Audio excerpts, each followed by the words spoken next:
Jehu met with the remnant of Ahaziah, king of Judah, and said, Who are ye? And they answered, We are the remnant of Ahaziah, and we go down to salute the children of the king and the children of the queen. They said, Take them alive. And they took them alive and slew them at the pit of the shearing house, even 42 men, neither left he any of them.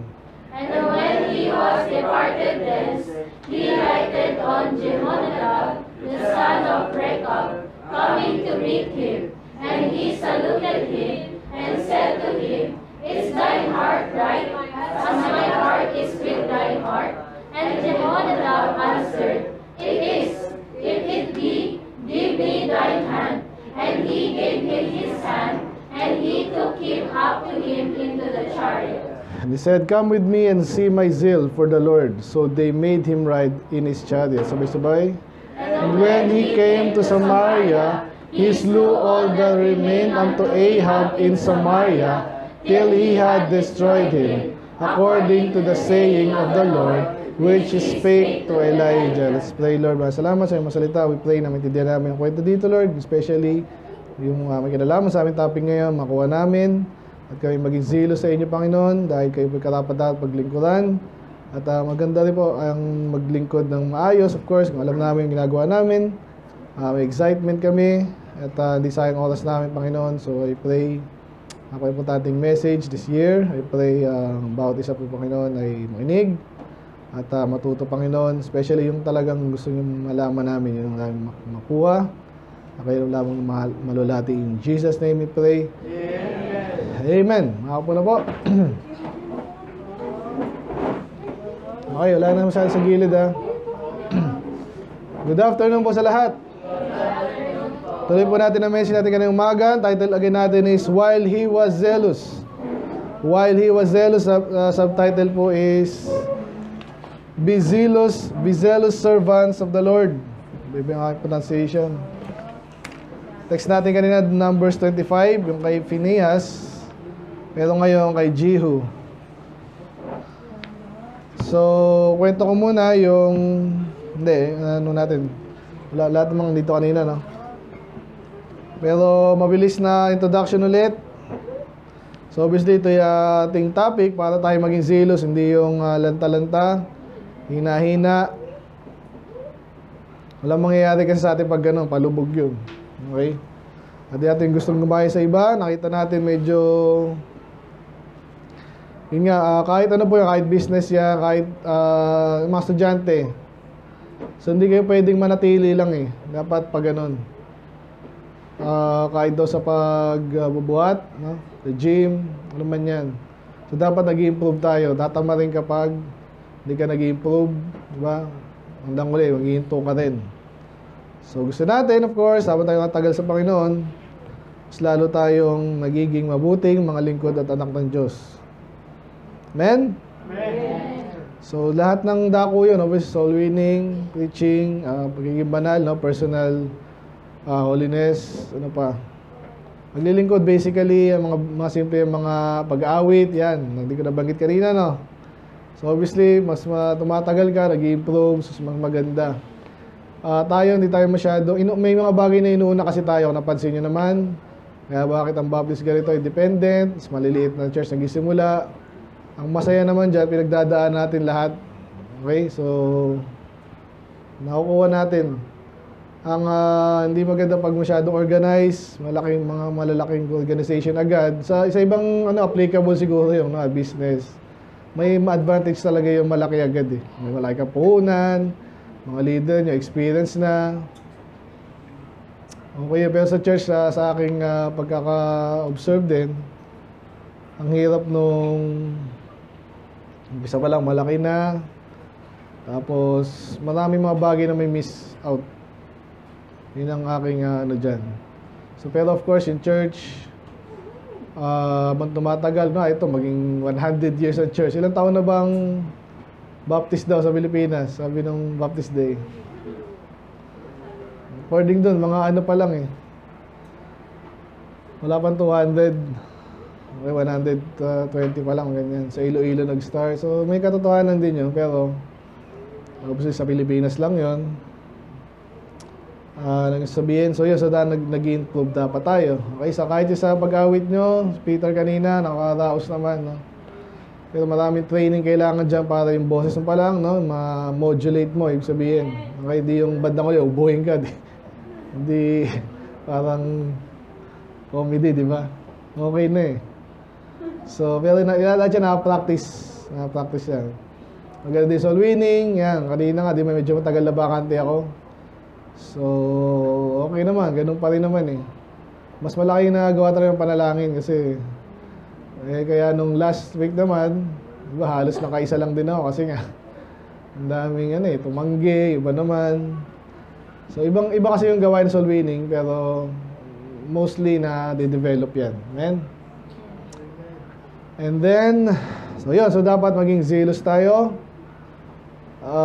So yun natapos natin kanina umaga. Desire natin yan, vehement desire, malakas intensity ng paglilingkod, mainit sa paglilingkod. Yan ang ating mga terms sa Tagalog. And then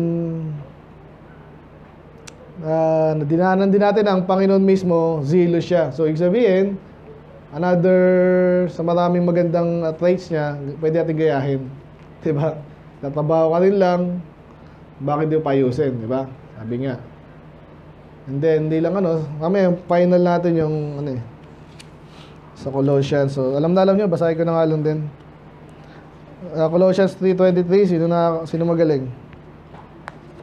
Colossians 3:23, naalala nyo ba yun? And whatsoever you do, sikat na sikat yan eh. Gawin mo na maayos, heartily naman ang binanggit na term doon. So, ganun din, zealous din. Sabihin, maayos, maganda, buong puso, ayan. Then, meron tayong mga points natin, characteristic of a zealous servant and his zeal. Ibig sabihin, ito, pag naintindihan natin to, magagawa natin to ng maayos.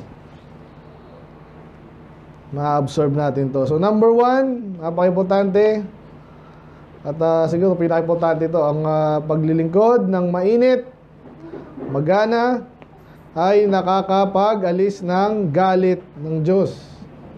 So, context nun, of course, pwede sa kaligtasan, pwede. Basta ayaw mo nung galit na galit ka na. Minsan yung anak mo, bilisan mo na! Ang bagal pa. Kaya mo nga sinisigawan na, gusto mo mabilis na eh. Katapos sa bagal pa rin, ano mangyayari sa'yo doon? Hindi mawawala yung rat mo doon, lalong. Pero pag binilisan niya na, at least sumunod, matuwa ka na. Amen? Iwasan niyo yung para kayong lumalaban sa ganyang bagay. Sinabi ng bilis, babagal. Okay, ayusin. Hindi inayos, naku, mababatuwang Okay, it saves, it gives peace, it gives lasting blessings, pati sa mga anak apo mo. Pag ikaw ay zealous, nakilala kang ganyan, madalas hindi, ma-associate na yan sa mga anak mo. Pasalamat yung tao pag sila yung mga nakinabang, of course, yung zealousness, may sipag at matino. Then, he'll solve serious issues or problems. Nakita natin sa 2 Corinthians 7. So, basically, kanina kausap nga si Kuya Jerry, no? So, ang talaga ng mga tao minsan, yung paano ka maliligtas, may makasalanan ka, alam naman nila yun eh. Pero ang idea minsan natin, yung ino-offset ba, sabihin, tatabunan mo yung mabuting gawa, ng masamang gawa, ng mabuting gawa. May ganun talagang idea yun sa maraming pagkakataon, totoo din yun. Hindi lang sa kaligtasan. Okay? So, meron akong naalalang verse eh. Diyan pa ba kayo? Ano ba yung naalala kong verse? Yun. Yung ating 2 Corinthians 10 4 to 6. Yung sa bandang huli, yan. So, and having a readiness, alam nyo na yan, di ba? 4 to 5. Sabi niya, in having a readiness to revenge all disobedience. Ano yung sabihin nun? So, lalo si Paul, alam niya, dami niyang kalokohan. Parang gagantihan niya yung kalokohan niya ng ng obedience naman, di ba? Babalik ta rin niya kasi alam niya, nakakaya sa Panginoon, nakakaya sa tao. So, total naman, loko-loko ka dati. Basta ako, hindi ako masyado. Todo mo pa rin para maganda. So, sa ganyang bagay, applicable yan, hindi sa kaligtasan, ha? So, yun, kaya, yung gusto kong sabihin dito is, yun nga, pag matindi yung negative mo, mas matindi rin dapat yung positive mo. Sinabi rin niyan kay Mary Magdalene, di ba? Sabi, kaya grabe siyang magmahal, di ba? Talagang binasag ngayong alabaster's box. Napakamahal. Kasi nga, ang dami niya rin kasalanan. Sabi, pero kaya nagmahal siya kay Jesus, grabe din. Okay? So, applicable sa ganung context. Pero again, kung huwag mo nang sabihin, konti lang kasalanan ko, kaya okay lang, patay-patay ang maglingkod. Sayang naman. Ngayon, kung matalino ka, mas lalo mo pang Dahil di naman tayo nagbubura lang ng kung ano eh. And then, yung naalala ko doon, dinagdag ko kanina umaga. And then, number 2, ensures balance. So, ganyan ang zealous na servant. Hindi ka lang zealous sa baka masobrang ka naman. Sa kabilang, sabi nga nila, kinukumpara minsan yung ating, para tayo nagdadrive ba? So, sa magkabilaan kasi ng kalsada, lalo nung di pa maganda yung mga daan, ditch ang tawag doon. Ibig sabihin, yung gilid-gilid na putikan. Yung nasa gitna lang ang magandang kalsada lalo dati. So, pag kumanang ka niya, huwag na masobrahan kasi doon ka naman eh. Ay, sige, kakaliwa naman ako. Nasobrahan naman yung kaliwa mo. Kaya may kasabihan sa English na ganun. Other side of the ditch. Huwag naman ganun. Okay? Sakto lang. Doon ka sa gitna. Ganyan lagi yan. Balance. May preaching tayo ng balance last time, no? Medyo matagal na. So, ensure balance and with boundaries set by righteousness. Alamin mo. So, nakakita natin doon. Balikan ko lang konti, yung kay Saul nga, sobrang gusto niyang maging loyal sa Diyos saka sa Israel. Pinatay niya yung mga hindi na dapat patayin. And then, ganoon din si Paul at saka yung mga Hudyo na sobrahan naman. Gusto nilang paglingkuran ng Diyos, mali naman, sablay naman. May mga ginawa pa rin silang hindi na dapat nilang ginagawa. Mga tradisyon nila. Okay? Nakasunod ba? Doon lang tayo natapos, no? Doon lang. So, pero ang haba kanina, no? Ganun eh. So, this time, yung binasa natin, kilala nyo ba si King Jehu? Jehu yan eh. Tingnan mga ba dyan? Jehu, di ba? Jehu. Okay lang yan. Jehu. Pilipino na tayo. But anyway, itong si Jehu po, King of Israel, isa lang yan sa, hindi ako nagkakamali, siya lang yung matinong hari. Di pa rin tuloy-tuloy yung pagiging matino niya. Yung makakalimutan niya kasi nga, minamatch ko yan eh. Ginawa ng Judah, Israel, meron din akong chart niya. But anyway, itong si Jehu, nung una, kasi may pangako nga, kung kilala si Elijah, tsaka si King Ahab, sila yung arch enemies. Hindi naman, pero lingkod kasi ng Diyos si Elijah. Naghamunan yan eh. So, pero hindi naman pinatay ng Panginoon. Pero, lalo si, pati yung asawa niya, loko-loko rin, di ba? Jezebel. Huwag yung papangalan sa asawa niya yan. Sa asawa niya. Sa anak niyo. Okay? Kinala ko, yung panahon namin, mayroong Jezebel naman na malabas na sirena kunwari. Hindi maganda, talagang yun. Napaka-negative. But anyway, saan ba ako? So, kwento muna natin. Anong pag puro pinatay, yung dami pinatay, di ba namagits kanina sa umaga, pag zealous ka talaga, patayan yan eh.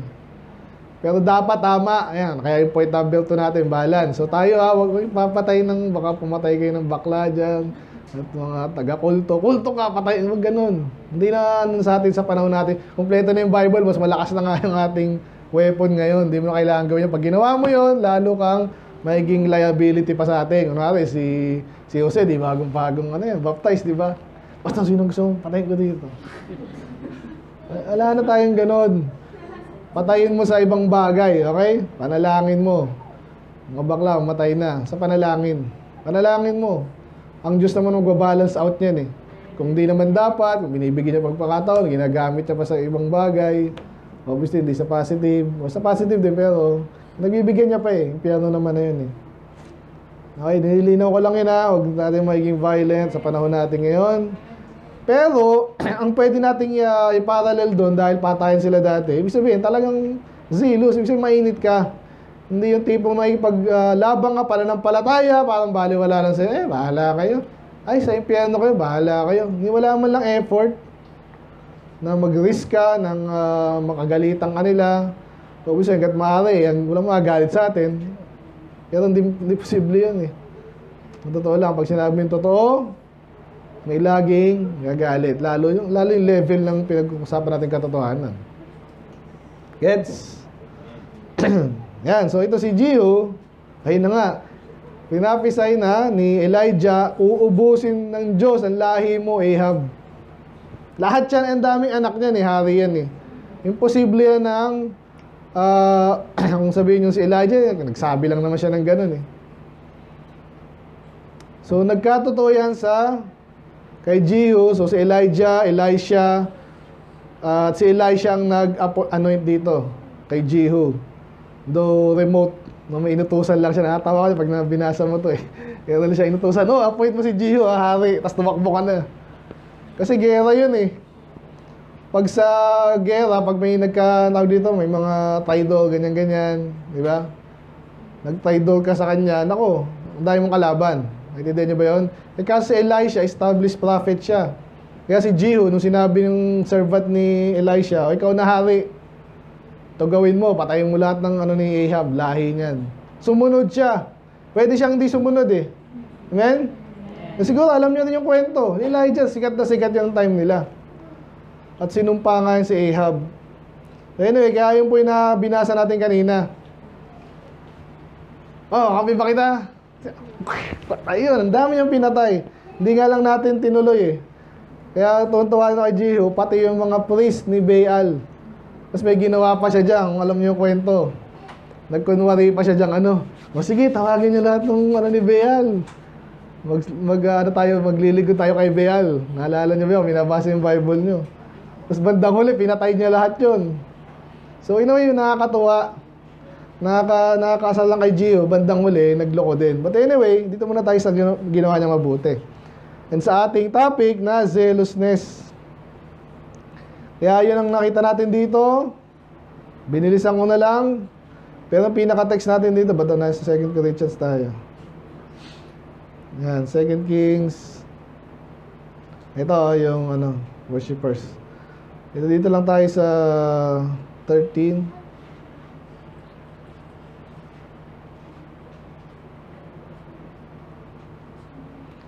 Yan. So, interesting na itong taong to na hindi kamag-anak ni Ahab, sinama niya, and then, so nababalitaan na po ng tao yung mga success ni Jehu. Kaya nga dito sa bandang huli, takot na sa kanya eh. Diba? So, is the heart right as my heart is right? And Jehonadab answered, it is, if it be, give me thine hand. And it gave him his hand, and he took him up unto the king. Sinama siya sa chariot. At dyan niya sinabi, he said, come with me and see my zeal for the Lord. So gano'ng kazilo si Jehu? Sinabi ng Diyos sa kanya, ubusin mo yan. Ginawa niya ba? Lahat. So, zealous ba to? Ganun ba kayo? Again, wag nga patayin ng Pero yung pwede natin patayin yung mga false teaching, for example, ganyan. Dapat supportado mo yan. Pag naintindihan mo kung di mo naintindihan, huwag kang panggap dyan. Yung Calvinism, tinitira natin yan. Kasi maling-mali yan eh.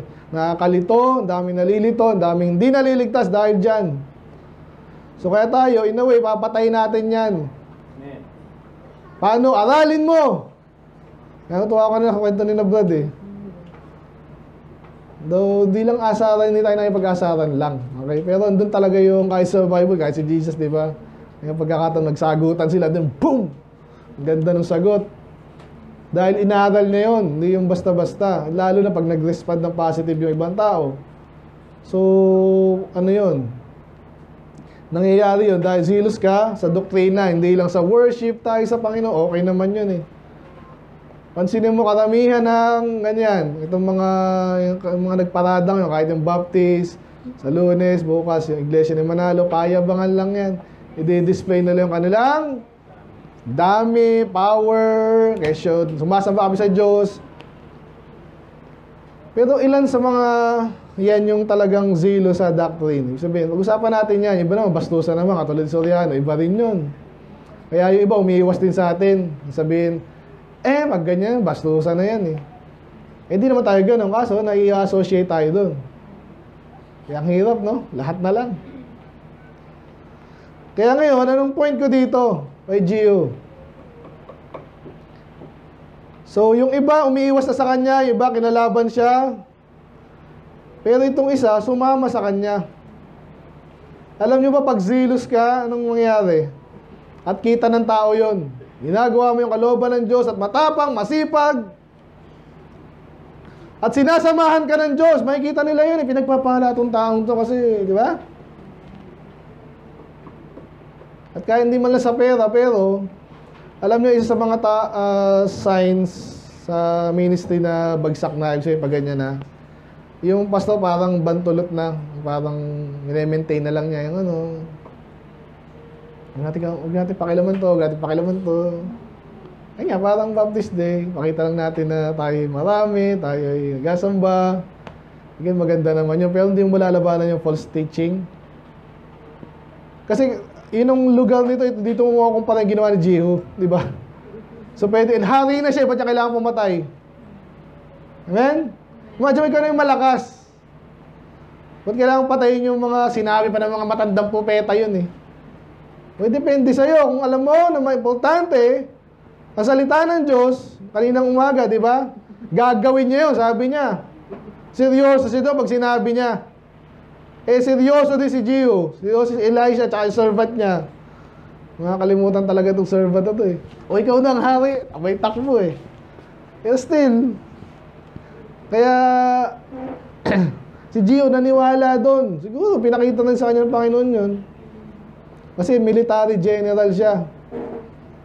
Ni-reject na yung, actually namatay yata yung ano dito eh. Yung original na hari, hindi ko maalala tuloy. Inan ko ha.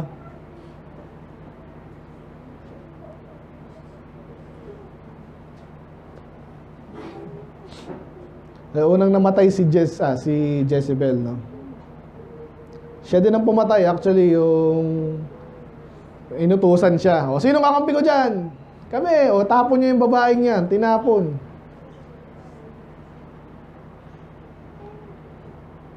But anyway, ayan, si Ahaziah pala.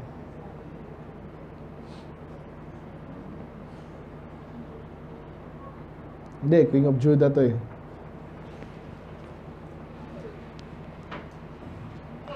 Joram, the son, ano yan?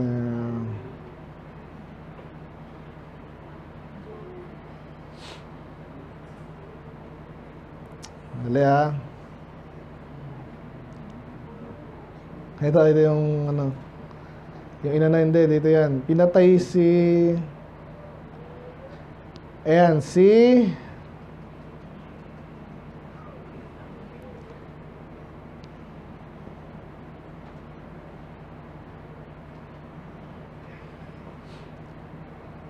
Joram nga.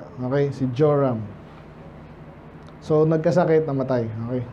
Anyway, tuloy natin to. Ano yung gusto kong sabihin doon? Pag ikaw ay zealous, na-attract may ibang tao sa cause mo. Nakikita niya, pinagpapala ka ng Diyos, masipag ka, ganado ka sa ginagawa mo. Ngayon, parang sa pakantahan pa lang eh. Imagine nyo, nagpapakanta dito. Kumanta kayo, ano? Wala kang pakialam. Tapos, nag-preach, ganun din, no? Nakakita pa kayo ng nag-preach ng ganun, yung parang, actually, meron nga tayo pinag-preach dito kasi nga, bisita lang naman yun. Anyway, so, hindi, parang wala na-accomplish. Wala talaga. Kasi nga, hindi nga siya sa believe sarili niya eh. Alala ko tuloy yung mga, yan, kahit yung mga pari, itong mga Mormons daw. Ini-email lang sa akin, ito ang preach mo ngayon ha, pare-pareho tayo. Malay ko ba dyan sa mensahe ng propeta? Kasi nga, doon naman yung mga tao doon, hindi naman katulad natin Amen? Nakinausap talaga ng Diyos, sumusunod sa Diyos, and then, kaya dito tayo. Ibang-iba naman sa kanila Okay, tuloy ko lang yan. So, paano? Number 3, ayun na yun. On boards or attracts people to your cause. Pag zealous ka, ayun, galing yun, masaya sila Masaya sila, para may ginagawa talaga sa totoo, kasi nasamahan sila ng Diyos, pinagpapala sila, natututo sila. Tulad yan, natuwa ako kasi marunong na kayo mag-soul winning, tapos marunong din dumipensa. Importante rin yung depensa Ganda yung mga tip kanina ni Brad. Alam mo, pag ikaw yung... Hindi na tayo bastos di ba? Inasabi, pero alam mo yung material mo, hindi yung... Kaya ka lang matapang dahil sa pride ba? Ay, basta, Baptist. Baptist day. Dapat magaling. Hindi. Alam mo talaga na mali sila, hindi ka na utong mali sila. Gusto mo rin siyempre maligtas yung mga tao, kaso... Ayun, naalam mo lang kung bakit hindi. Mailigtas. Okay?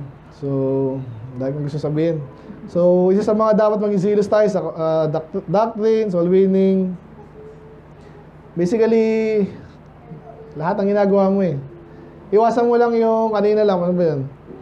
Kinakinig akong mga businessman type na church itong mga to Sabi niya, kung gusto mo maging successful, tumingin ka sa successful na tao, tama rin naman yun. Sa context lang na yun, okay?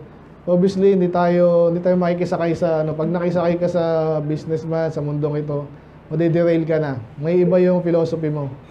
Iwanan mo yung gawain ng Diyos kasi wala nang kita dyan So, totoo lang. Yan, naalala ko lang yun. Ulitin ko lang Number 1, turns away wrath and zealousness. Number 2, ensures balance and boundaries. Ito yung mga dapat natin ginagawin kung zealous talaga tayo. And number 3, on boards attracts people to your cause. Bukod kay Jehu, tingnan natin sa 2 Corinthians 9. Sabi niya, for I know the forwardness of your mind, that for which I boast unto you of them of Macedonia. So may pinagmamalaki daw si Paul. That Achaia was ready a year ago, and your zeal had provoked very many. Ano daw yung ginawa ng zeal dyan? Dahil sila ay ganadong-ganado, nakita ng iba yon, yung iba ay na-provoke, ay nagalit, hindi naman. Ibig sabihin ng provoke, kasi madalas sa atin ngayon, ginagalit mo, di ba? Ibig sabihin lang ng provoke, parang inudyukan mo siya. Pero depende nga minsan positive yon. Provoke. Okay na yun,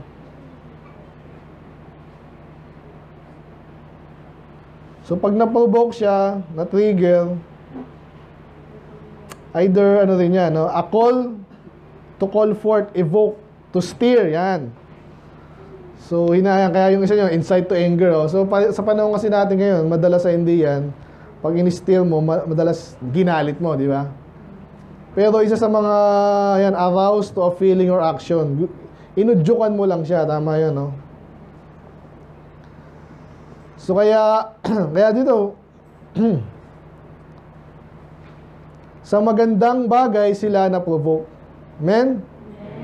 Yun yung maganda dyan.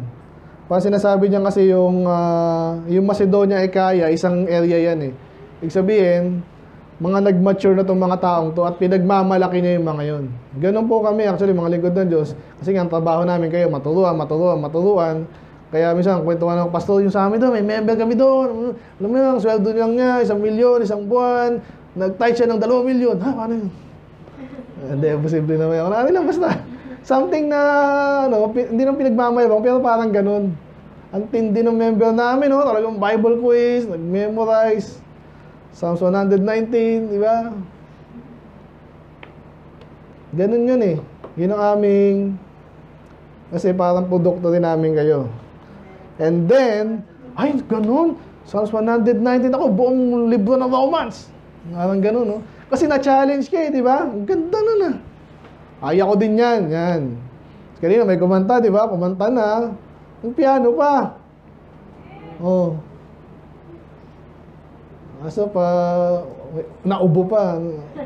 Pag ako ang gumawa na, walang ubo. Talagang, anong inanta mo? It is well. It is well. Hindi niya kaya yun. Ako, kaya ko yun. So, gagandahan ko lalo. Ano mo yan? Na-provoke ka, gumawa ng mas maayos. Pag hindi yabangan. Pero, mas maayos. Ganun tayo. Amen? Kaya number 2, nabanggit ko na, bukod kay Gio, dito, meron pang isa. Kasi ang dami nito eh. Hindi ko lang nasulot lahat. Sa Colossians, the same message. Ito, si Epaphras. Umpisa natin sa 12. Epaphras, who is one of you, a servant of Christ, saluted you, always laboring fervently for you. Masipag. At napanalangin niya yung mga taga-Colossi. That he may stand perfect and complete, the will of Ryan bear him record that he had a great zeal for you. So may mga tao kasing gano'n, minsan ang ministry mo, hindi ikaw yung Pedro, hindi ikaw yung pastor, pero sa ibang tao. Totoo yan eh. Dahil sinasabi ni pastor din natin ngayon, nung mga tagal-tagal, oo nga no, ba't di na lang magpastor to? Eh, hindi niya gusto eh. Hindi niya kaya or hindi pa sa kanya yun. Pero, ang ministry niya para sa ibang tao. Suporta. Kaya nakita niyo ba yun? Nakita ni Paul yun.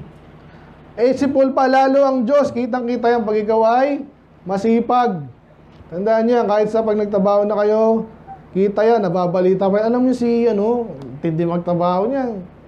Magaling na, maayos pa. Amen? Kahit yung mga estudyante, pag talagang magaling, nagkukwentuhan yan, naalala ko tuloy yung namin eh. Wag na, nahiya ako eh. Kaya sabi yung teacher namin, kasi tagal na namin batch na, sabi, mga naalala ko lang yung mga galing, saka yung mga loko-loko, di ba? Kaya hindi ako kilala eh. Kasi doon lang ako.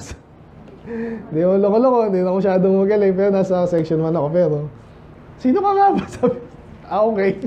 Okay. No hard feelings, di ba? So, pero pag kayo, kilala kayo, katulad yan, lalo yung mga anak ng pastor, minsan tinitingnan talaga kayo, ayusin nyo. Amen?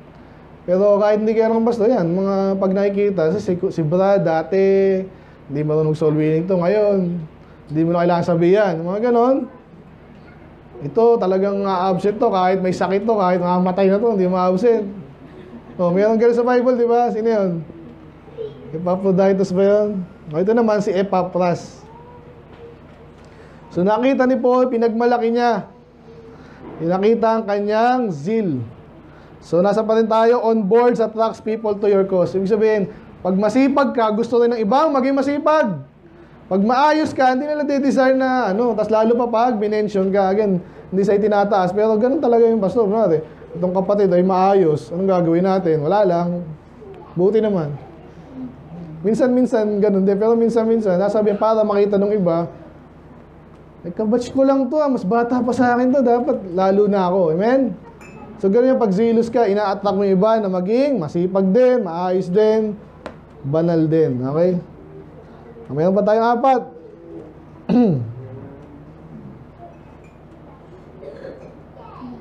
Ito, medyo ganda to. Emotional. Pag ikaw ay zealous, ano itsura mo? Kung ito-drawing mo yung taong zealous, ano itsura? Bilis. Ano yung mga makikita mo doon sa drawing mo? Zealous, masipag. Bukod doon, sa mukha na lang. Nakangiti. Ikaw. Kunot yung noo. O, baliktad kayo, ha? Seryoso. Kaya magayahan. Sino pa?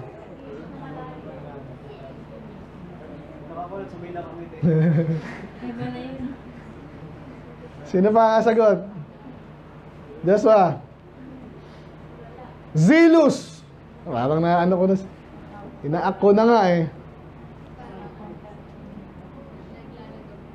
Lalagablab. Ano tsura nun?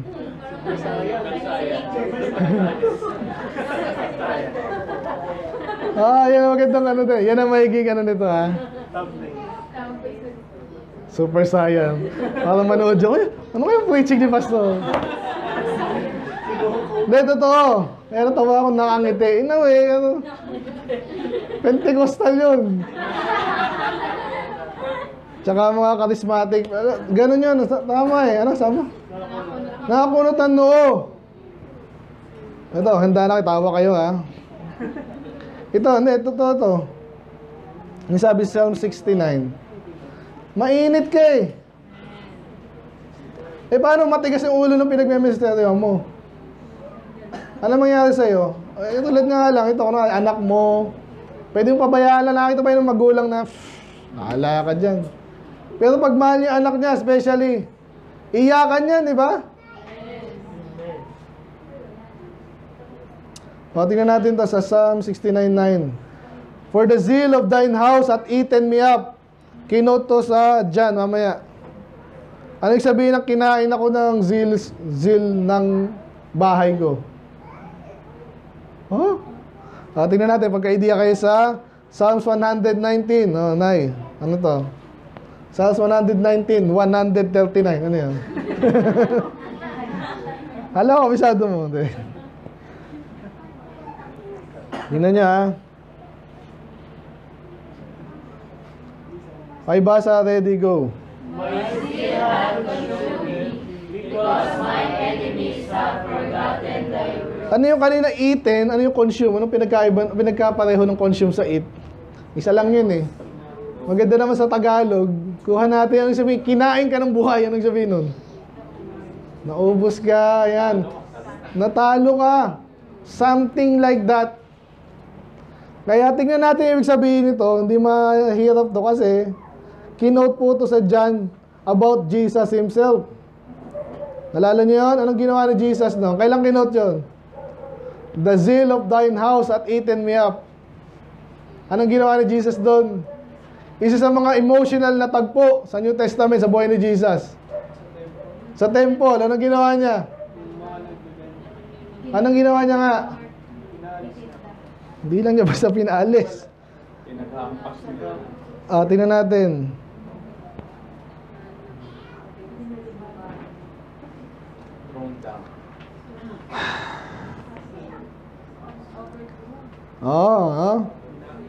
And he found in the temple those that sold oxen and sheep and doves and changed the man. Alala niyo na. Nakita niya, ang house of the Lord dapat house of prayer, ginawang benta, binaboy basically. Ang ginawa niya, tama si Bud, no? Hinataw niya, pinaghahataw. Ay, ganun po si Jesus. Ayan, sabi dyan eh. At sabi naman iba, nabigla lang si Jesus. Ano siya? Kasi hindi siya matalino, hindi niya kontrolado yun. Kasi nung emotional dito, hindi ganun si Jesus. Matured siya. Tsaka kaya sabi ito, he made the scourge of small cords. So hindi lang nabigla kasi nung pinagplanuhan niya to, talagang hahatawin ko to. Hindi siya nabigla lang. Kasi gumawa pa siya ng sarili niyang pang ano eh. Hindi naman kasi sa Roman soldier, yung mga Roman soldier may panghataw yan eh. Siya wala. So ginawa niya, gumawa siya ng panghataw. Then pinalis yung mga nasa templo. Pati mga pag napanood nyo to sa yung ginawa ng mga Katoliko kasi na pelikula, di ba? Yung ano ko lang, illustrate ko lang, nakatawa ko eh. Ano ito, table.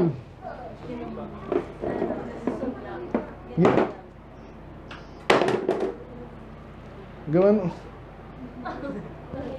Kung babasahin nyo to, hindi ganun. Emotional siya dito, galit siya. Kaya nga hindi mo pwede sabihin na iba kasi ganun idea ni kay Jesus eh. Kasi sabi ng Catholic eh. Kaya hindi sila nag-preach ng ganito. Bihirang-bihirang, malayo. Kasi parang ayaw din naman nilang malaman ng tao kasi hindi din nila alam eh. Kaya sumisigaw ako dito, hindi lang parang papansin. Mic na nga ako eh. Para maintindihan yung intensity na sinasabi natin dito. Ganon din si Jesus. Nung pinagtatapon niya yun, sa palagay niyo, ganon. Talagang hina. Ngayon kayo dito! Hindi kayo dapat dito! Ganon. Ngayon, makita, bakit mo naaalis yung mga yun eh, yun ang business nila. Tapos, talagang ano to, may intensity to. Kaya nung pinalis niya, talagang, pwede mo sabihin, nagwala or something. Amen? And sabi dito, and his disciples remembered. Naalala nila, sinabi dito sa Bible, the zeal of thine house hath eaten me up. Ibig sabihin, galit na galit siya, kaya special din tong point na to, kasi nga, ganito po yan. Ang nangyayari sa aming mga pastor na Baptist at talagang passionate about preaching, alam niyo yung parang man-neutralize lang kami ang ginagawa ng iba. Ano naman kayong bata, nagwawala kayo dyan, mga pare, nagaganyan lang yan. Ang dami umaten, as if naman dun yun. Ganun ba yun? O, tuto ba sila? Nagyaya pang asal niya mga yan eh. Sa totoo lang, ang sarap mag-preach ng relax lang. Hindi ka na nga napagod. Paano, screen cap ka pa, di ba? Yung mukha mo. So, pero okay lang. Kasi, ganun si Jesus. Hindi something wrong yun. Hindi yun immatured. Kaya yung point natin dito, visibly affects and manifests in the person. Ganyan ang zeal. Hindi mo alam mo na passionate itong isang to. Let's go soul winning. Gawin bad dyan. Gawin niya. Ano pa? Bigay kayo. Ano ba minipris dito? Madalas na yung kasalanan. Ay, bad dyan. Gawin niyo, Brad. So, dito namang tamad. Tayo ay magmay masipag. Hindi pa gusto maging masipag? Yung puro parang parang GMRC na teacher. So, pero, ganun po yan. Hindi maalis yan sa isang taong may zeal. Amen? Na again, pag nag-soul winning kayo, hindi naman kailangan. Pero makikita yan sa inyo yung pamisan. Kaya ang point dito, visibly affects the person. It manifests. Alam mo masipag to, alam mo zealous to, kasi talagang hindi yung tipong siya eh. Relax na relax. Magmamani, makikita mo yan, namumula yung di ba? Pag nag-praise, namumula yung mukha. At kahit iniiwasan niya maiyak, minsan nandun yun eh. Amen? So sana na-depensahan ko yun. Ginawa talaga ni Jesus yun. Hindi siya immature. Nawala siya ng control. Anong wala? Mature na mature yun sa ang Panginoon. Hindi siya nawala talagang kinain siya nung kanyang zeal. At actually maganda yun. Actually binabasa ko minsan yung ibang preacher daw, kaya nag-attract daw ng maraming tao. Kasi nga talagang very passionate ba? Okay? To say the least. Amen? Iba na yung OA ha. Iba na yung OA. Pero minsan nag-OA din ako dito para sarcastic. Anyway, may tatlo pa tayo. Ano pa? Ito medyo simpleng point lang. Though meron tong suporta sa kanina dictionary, isa sa mga salitang sinabi doon, ang sabi dito sa 63:15, wala pa tayo dito, no? Sabi diyan, look down from heaven, and pakibasa nga po, ready, go. Look down from heaven and behold from the habitation of thy holiness and of thy glory, where is thy zeal and thy strength, the sounding of thy bowels and of thy mercies toward me, our days history. Obviously, ito ay tumatawag yung likod ng Diyos sa Diyos, okay? So, pwede ito sa point natin kanina, sa introduction, ang Diyos ay zealous. Pero this time, tinatanong, Lord, kasi pag ganyan, parang si Asaph, and then dumarating mo na si Habakkuk, yun ang tema nung libro na yun eh. Hinahanap niyo, Lord, hinapin na kami, hindi mo pa gaganti. Ganun ang tema nun eh. So parang hinahanap niyo dito ngayon yung zeal ng Panginoon. Pero sabi dyan, and thy strength. Nakita niyo yun? Kaya balikan ulit natin yung dictionary ha. Sana makita ko pa. Recent. Zeal. Eagerness. Ardent, fervor. Hindi, yung kanina yung vehement. Parallel din yan. Marked by forceful energy, powerful. Diba? Nakakagalaw siya, nakakadala. Ngayon, nadadala ka sa, nakadala nga, maayos kumanta, masipag. Uy, si Brad, samahan natin. Uy, sama na nga ako. Malakas yan. Kaya sabi dito, nasan yung zeal mo at yung lakas mo. So medyo negative siya kasi nahanap niya sa Diyos. Pero gusto ko na sabihin dito, ang zeal po malakas. Amen, makakadala yan. Malakas yan. Ibig sabihin, again, wag OA, pero iba nga yun, kahit OA eh. Pansinin mo yung iba, kaya yung mga nag-aaral sa Jollibee, ibig sabihin nag-aaral sa mga bata, paano na mapasa yung bata na mapasunod, di ba?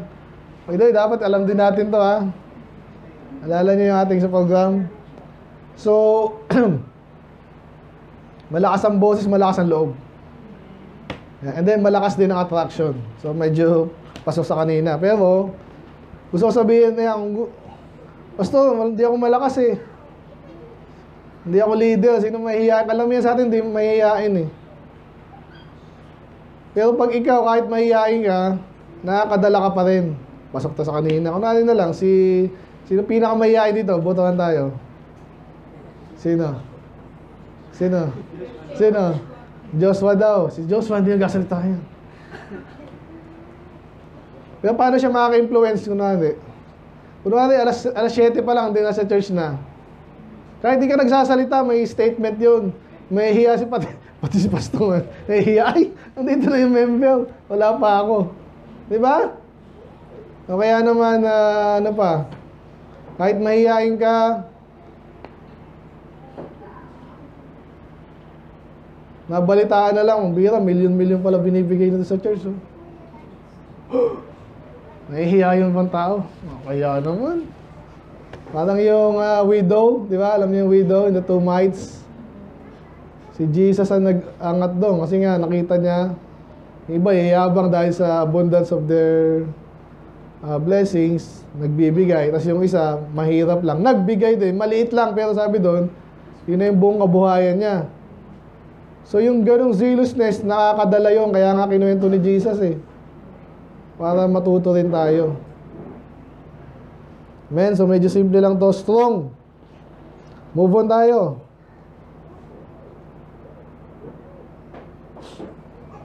Acts 22. Ano ang itsura ng zealousness ng dapat meron tayo? Si Paul na naman to. So, I am verily a man which am a Jew, born in Tarsus, the city of Cilicia, yet brought up in this city at the feet of Gamaliel, and taught according to the perfect man of the law and the fathers, and was zealous toward God. Pansinin niyo yung zealous toward God. Kasi iba nga, sabi nga sa inyo, pag nanonood ng basketball, ewan kasi pag yung ganun. Pero yung iba, lalo sa Amerika daw, manonood lang ng sports siya, magpipinta pa yan ng ano. Alang excited sila. Naka-uniform din yan. May cheer pa silang sarili. Di ba? Pero pantambol, kung ano man yan. Pinaghahandaan nila yan. Zelo sila sa laro lang. Eh, mga adult na yan. Eh, minsan, ang saya ding tingnan, di ba? Kahit yung mga ibang pastor talagang mahilig sa basketball. Yung iba naman sa boxing. Kung ano man yan. Pero anong silbi nung kung zealous towards sports? O zealous towards ano mo yan, pagpapasaya ko na, yung pagpapatawa, ang galing din magpatawa niya, di ba? Kaya natatawa ko kay ganyan kasi ang galing. Witty siya, ganyan. May iba naman, OA naman. So may zealousness, pero dapat, ano yung dapat zealousness? Sa tamang context, yun kasi dalawa to eh. So, walang kwenta yung pagiging mainit mo sa paglilingkod, pinaglilingkod mo, tao lang. Kaya parang ito na namang si Nazareno, Pete, biba sa inyo. Jesus. Nazareno, kahit gutom na ako. At ilang oras daw, ang tagal daw ngayon, di ba? Pinagmamalaki pa nila yun. Dahil mga kwenta-kwenta yung pinagagawa nila. Marinig lang nila yung boses ng Diyos. Mga unga, sige, mga sasabihin sa kalilang yan eh. Binababoy, ganyan ba ako kapangit? Long hair pa. Magagalit ang tunay na Diyos. Eh pero zelo sila eh. Walang kwenta pa rin. Ba't hindi ka na lang sumamba sa spirito at katotohanan na tuwa pa ang Diyos sa'yo? At kahit yung iba po, kahit yung Baptist Day na yan eh, okay sana ha, kung para sa, alam mo na, kahit paano Baptist eh. Medyo formal, sibilisado. Pero isip-isip, ilang kaya ang Calvinist dito? Ilang kaya nag-soul winning dito? Yun ang may isip at may isip mo eh. Napupunta yung pera sa kung ano-ano, except sa tunay na gawain ng Diyos. Sayang yung zeal mo nun. Kaya ang ganda ng description ni, may subpoint tayo dito eh. And number 6, it should be in the correct context. Sa tamang bagay ka maging zeal. Number 1, directed to the Lord. Ito yun, towards God. Kung ano ang gusto ng Diyos, dyan ako magiging mahilig, dyan ako magiging mainit, dyan ako magiging masipag. Ngayon sa trabaho, okay na maging masipag, pero kukumpara mo sa Diyos, ano? Oy, Sunday ngayon, pumunta ka dito sa... Ay, sige po, boss. Hindi mo na mag-preach, pastor ka pala eh, no? Oh, Brad, ikaw mo na mag-preach ha, nga trabaho ko eh. Mas takot ka sa boss mo. Tama ba yun? Zealous po, mas zealous sa trabaho. Zealous sa pera. O kaya sa asawa mo, mas takot ka sa asawa mo kaysa sa Diyos. May ganun ba? Madami. Ano pa yung magandang example dito? Tulad na, sa pera kasi, pwedeng gamitin sa Diyos, pwedeng sa sarili mo, pwedeng sa ibang bagay, di ba? O yan na lang, ano yung mas pinagbilalaanan mo? Kunwari, ayan, tanong nyo na sarili nyo. Oras, sa mga bata, oras lang eh, tsaka effort. Zealous ka ba? Pastor, ay si Stephen nga, nagsayaw sa school eh. Buti, di ko nakita.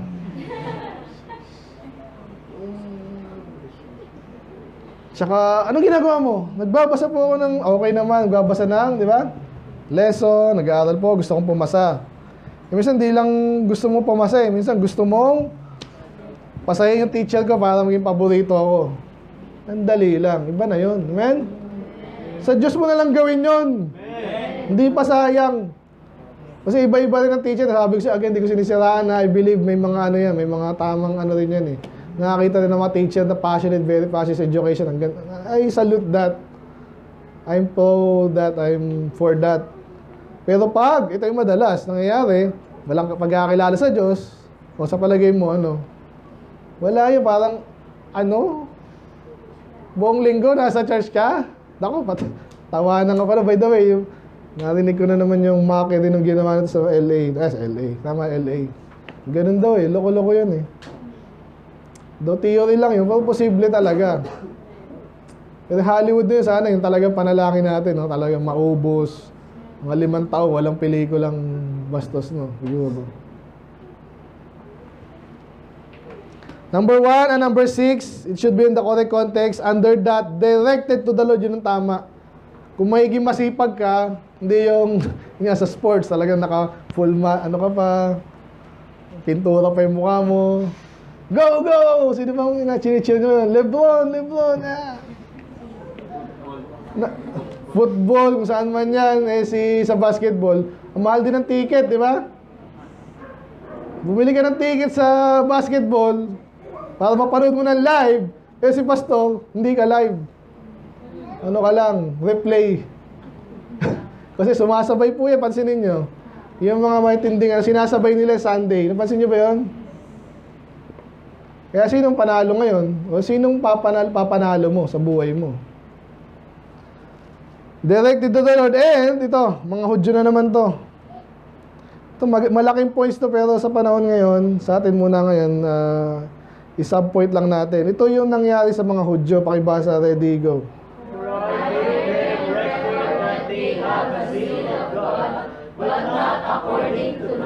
So verse 1, sinabi pala dyan, my brethren, my heart's desire to pray to God that Israel is, that they might be saved. Gusto niyang maligtas yung Israel. So ligtas ba lahat ng Israel? No. Ba't mo pag-pray kung ligtas na? So hindi pa ligtas. Gusto ni Paul maligtas yung mga Israel, Hudyo. Kaya sinabi niya, binigyan na sila naman ng ano, talagang alam niya yung mga Hudyo, zealous. Walang problema. Sabi nga sa inyo, mga scribe nila, isa-isa yan.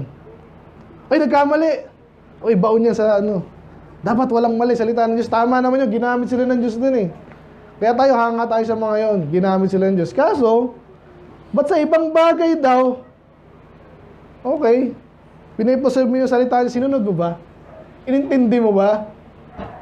Doon ka mamamangha. Kasi yung mga Hudyo, di ba, nasa Isaiah tayo ngayon. Kung binasa lang nila yun eh. Wala sila sa religion nila ngayon. Duda ako doon. Hindi pwedeng manatili sila doon. Puro si Jesus ang binibida sa Isaiah at sa Old Testament. Kasi sinasabi ni Paul, hanga naman talaga ako sa inyo. Ang sipag nyo, ang init nyo. Talagang, Lord, Lord. Sumusumpa pa yung mga yan. Pag nakakausap nyo yan. Kaya sabi ni Paul, but not according to knowledge. Yun ang problema. Hindi mo naintindihan. Pasok na naman. Nazareno, pasok! Ano ginagawa nila? Uy, umpisa pa lang. Di ba? Parang Thursday, may Monday pa doon ha. Sana ganyan sa Baptist Church, no? Hindi naman tama din yun, no? Pero, grabe, andun yung zealous. Yan ba yung totoong Diyos? Hindi mo lang naitanong yun. Yan ba yung totoong Diyos? Long hair, itim, pulot. At hindi ko alam Bible eh, kaya okay, sige. Ganun yan. Not according to knowledge. Kaya ang tama, baliktarin mo lang yun. Number 1, directed to the Lord. Number 2, according to knowledge dapat. So mag-isip ka muna. Sabi nga nila, anong pinakamatinding weapon? Ha? Kuha na agad ni Jamie. Intelligence, totoo yun. Kasi kung may bomba ka nga, di binomba mo, ubos na ngayon yung bomba mo, ang lakas ng bomba mo, wala pala yung kalaban dun. Hindi mo alam, nag-move sila, di ba? Dapat alam mo yung kilos ng kalaban mo, intelligence, nakikita mo mga bata. Alam mo yung galaw nila, gaano sila kalakas, di ba? Si Moses na gano'n, kaya inispayan nila yan eh. Gaano ba kalakas, nasan yung mataas na wall, nasan yung kahinaan yan. Inaalam yan. Ganon din tayo. Sa ating kalaban natin, mga false teacher eh. Di ba? So, paano ka magiging malakas? Late ang church nyo, hindi ma-attack yung mga dyan. Kaso alam namin yung kapatanan ng Diyos. Alam namin kung paano nabuo yung mga churches. At malakas at nagpatuloy. Salita na nyo yung ginagawa natin ngayon. Hindi tayo intimidate dito. Sa bahay lang. Naututo naman kami. Tsaka naghihintay tayo sa kilos ng Diyos. Hindi tayo unahan natin yung Diyos at halik ako sa puwet ni Avante. Pwede ba? Mayaman ka naman. Yung mga ganun. Hindi literal ha. Pero hindi. Yung sa ano lang. Sa pag-admire nila. Ako nag-observe lang ako. Pero talaga naman yung mga bulaklak naman. Napaka-godly niya. Ginamit siya na. Siguro sana. Sinaba ako. So, dapat according to knowledge. Kasi, sayang na, parang gano'n naman, sayang na naman yung zealousness mo. Bumpahin natin yan, matapang tayo, yeah!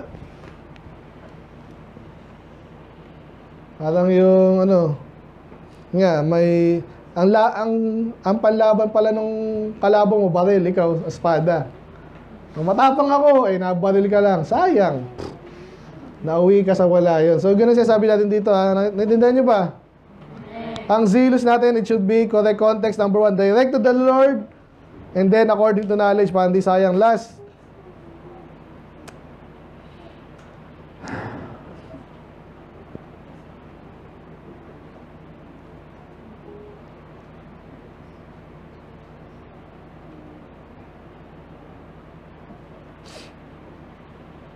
Basa, ready, go. Even so ye, for as much as ye are zealous of spiritual gifts, seek that ye may excel to the edifying of the church. Ayun, so again yung 1 Corinthians 12 and then 14, kilala yan sa mga spiritual gifts. So kaya yung 30 na sandwich, love yun, okay, charity. Kaya sinasabi dito, maganda yan, zealous kayo spiritual gifts.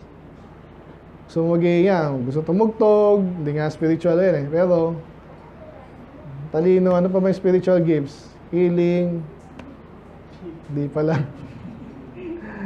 Ano mga spiritual gifts? Yung, wisdom, patience, long suffering. Prayerful ka kung sa amin ganyan. Pero, saan mo parang kanina naman, saan mo i-direct yan? Pang last na natin to, practical application na tayo.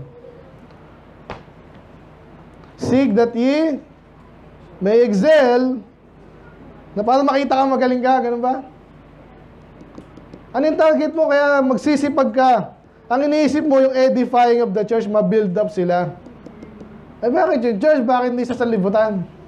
Kaya ibang, alam yung health song nga. Gusto nilang marinig yung aming music. Gusto namin mabenta sa para marinig nila. Ang ginawa nila, ginahin nila yung music na sa libutan. Makes sense naman kung ang iyong goal is yumaman, kumita, at sumikat. Pero tayo, anong gagawin natin? Kung ano yung makakalugod sa Diyos, makaka-build up sa church. Hindi sasaalang-alang natin yung church. Mga spiritual kayo lahat, ako hindi. O sige, mag-health song na rin tayo dito. Gawa tayo ng banda at sumikat tayo. Sabihin, gusto parang mali yata yan. Parang iba yung focus nyo. Di ba? Magiging zealous ka, ang dapat end state niyan, yung end goal mo is ma-edify ang church. Kasi yung church gagawa ng kalooban ng Diyos. Kung yung church mahina, di ba? Compromise na, mahina, yun, mahina ka sa salita ng Diyos, mahina ka sa ibang bagay, compromise na kayo. At wala yung kamay ng Diyos sa inyo kasi in-offend ng Diyos. Ano mangyayari? Di mo na magagawa yung dapat mong gawin. Amen? And then last, ganun din to, no? Sa Titus, dilagay ko lang din sa last point. Ganun din. Titus. Sumobra na ba ako? Sorry. Makibasa, ready, go. I have written unto you, fathers. Sorry po. Mali ang pindot ko. Titus, hindi 1 John.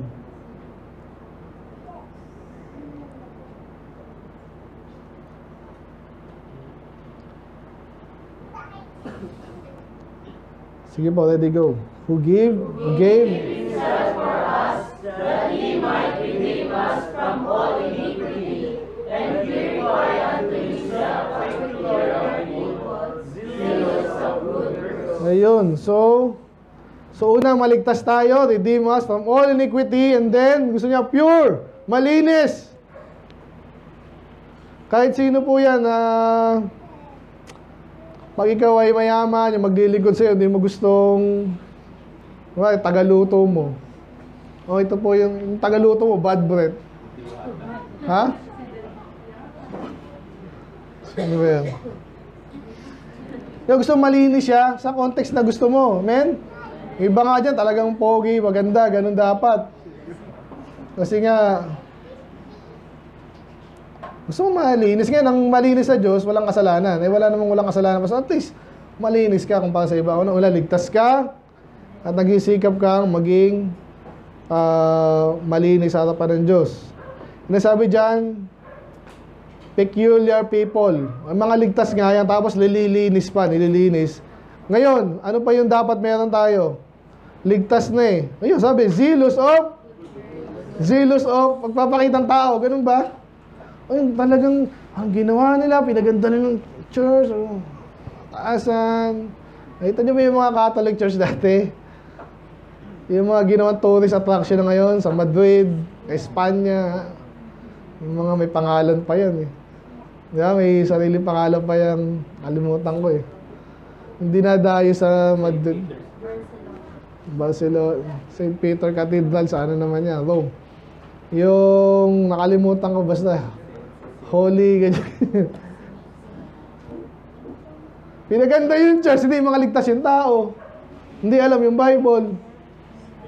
As in talagang pinupuri nila yung architecture at marami sa Spain, marami sa Europe. Diba? Kahit mga 80s yung tao doon. At least may building kami malaki. Meron kayo yan. Eh, mali yung zealousness nyo. Sa ibang bagay nyo nilagay, walang kwenta. Kung meron man, mapakaliit ng value ng ginagagawa nyo. Kaya ang gusto ng Panginoon, maging zealous ka sa good works. O kaya hindi tayo against sa good works. Una, ligtas ka mo. Pag ligtas ka na, ano na? Wala na. Tulog-tulog. Hindi, dapat masipag. Zealous of, kanina, siyempre, according to knowledge, directed to the Lord. Eh, paano nga? Practically, anong sinasabi mong good works? To edify the church. Yun yung good works. So, ano yung mga good works? Yan, maglingkod, mag-songlink, ano ba? Mag-akay, mag-soul win, Pagligtas na nga, ma-encourage, maging matalino, maging malakas, maging honest, maging banal. Yun na ngayon yung gagawin natin, hindi madali yan. Naranasan natin dito yan, kaya hirap na yun, naalala ko pa yung mga panahon na, kaya sa alala, ganun din.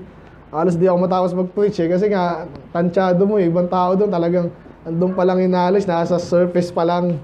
Anong gagawin ko dito? Di ba? Kasi ba, makukulit pa, kailangan mo sawayin, hindi naman pwedeng hindi. Hindi naman nag-request sa maingay. Di ba? Hindi ko inahayaan ganun. Kasi nga, hindi ganun eh. So ngayon magiging, I believe, I hope, kayo, katuwang kayo doon sa ganun nating goal. Amen? So ikaw yung pwede ka nang madalas na dyan, yung makakontribute ka man lang, gumanda yung konti yung church dahil para may college iba, ganyan. Pero obviously, yung mga lagi tayong mag-soul winning ka rin. Mag sinabi ng salita, gawin mo na. Huwag ka na patumpit, magdadahilan ka pa, di ba? Yung mga ganyan mga baguhan eh. Wala muna ako ngayon, may masakit, may project, may... tinatanong pa naman natin dito, magkakaroon idea ngayon, pwede palang ganyan excuse ko, no? Lista ko nga. Ano yung pwede yung paikutin sa, parang yung mga namamalimos ba? Ay, namatay po si tita. O next naman, namatay si lola. Hindi ka nagiging banal pag ganun. Nakikita mo mahirap nga eh. Tingnan mo yung mukha ko. Mahihirapan ng iba. Oh.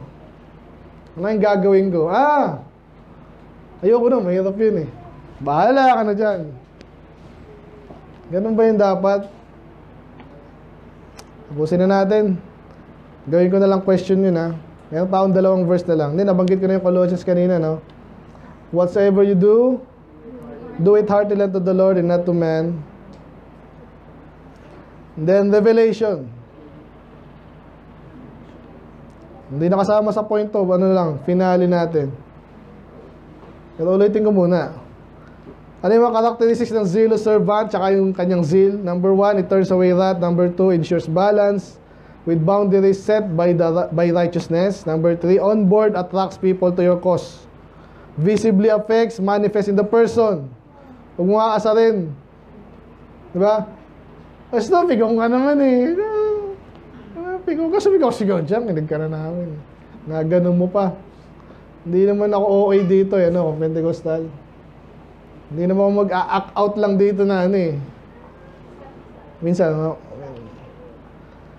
strong, it should be in the correct context. And then lastly, it should edify, build up the church.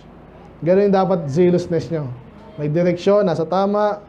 Sabi dito, as many as I love, I rebuke and chasten. Be zealous, therefore, and repent. So tayo ba nasabihan, Pastor? Ako na yung pinastamaan ni Pastor eh. 17 years ako dyan. Kung sabihin sa akin na gumaganti ka eh. Kung gusto mong gumanti kay Pastor. Diba? Hindi gantihan to. Ginagantihan ko kayo pero sa tamang paraan. Amen? Pag nakita mo, pinagalitan ka, be zealous therefore. Kaya lagi, tamad mo, bagal mo, tamad mo, bagal mo, late ka na naman, absent ka na naman. Hindi sapat ginagawa mo, ginaganong ka kunwari, no? Mahal ka daw ng Diyos. Amen. Ang linaw dyan. Huwag kang magtanim ng ewan dyan. Amen? Nakikinig ba kayo? Amen. Ang hirap mag-preach ng mga sigaw eh. Pero kailangan eh. Kaya sabi dyan, therefore, repent. Baguhin mo na yan. Kung alam mo pinapagalitan ka dyan, ay malamang mali yan. Okay? Pero, sabi dyan, be zealous. Isa yun talaga sa may kitang pag mature ka na, hindi kayong tipong parang di po tatay gawain ng Diyos sa'yo. Amen? Na-realize ko, ikli lang pala ng Sunday school natin, no? Akala ko mahaba kasi nakabisado ng isa natin dun, di ba? Okay, Happy New Year! Happy New Decade! Sabi nila, this 2025, pinanganak daw yung mga generation Beta na. Tanda na natin. Kami, ano pa kami? Umabot nga ako sa millennium, ha? Umabot ako. Si Brad, X. Kami, Y. Z. Alpha. Yung mga bata ngayon, Alpha. This year, Beta. So, Happy New Generation. Kahit ilang generation pa yan, ano ba yung pinakamatanda ngayon na buhay, na baby boomer, buhay pa yan? Huwag niyong lokohin na.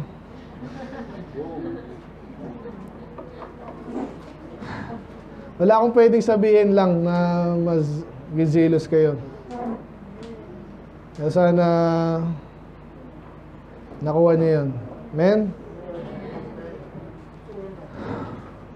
Okay, let's pray. Lord, maraming salamat sa iyong masalita. We pray na kami po yung maging zealous. Makita namin yung mga dahilan din na positive. Hindi pa nakakuha dito lahat. Of course, kayo nabanggit last time, kayo po'y dakila, mabuti kayo, mahal nyo kami. Pagtanaw lang ng utang na loob sa inyo, dapat maging zealous na kami, Panginoon. So, patawarin nyo Lord kami pag medyo inakapos kami minsan. Madalas, ano naman yan, tawarin yung bawat isa. Makita namin yung zealousness ay isang attribute or katangian na dapat magkaroon kami. Zealous pero sa tama, balance, at matapang, malakas, may gana, Panginoon, pursigido, Panginoon. So, ibang bagay na hindi pa namin talaga nalalaman, tulungan niyo po kami. At least may mga bagay na basics lang, kung matin lang kami, magbasa, padagdag yan. So, I pray na tulungan yung bawat isa, yung lingkod din sa pastor of this church, Panginoon. Bigyan niyo ang lakas, talino, para magawa po namin as a church yung aming dapat gawin. Salamat po, Lord, kayo manulati at mag-ingat sa bawat isa. In Jesus' name we pray. Amen. Amen.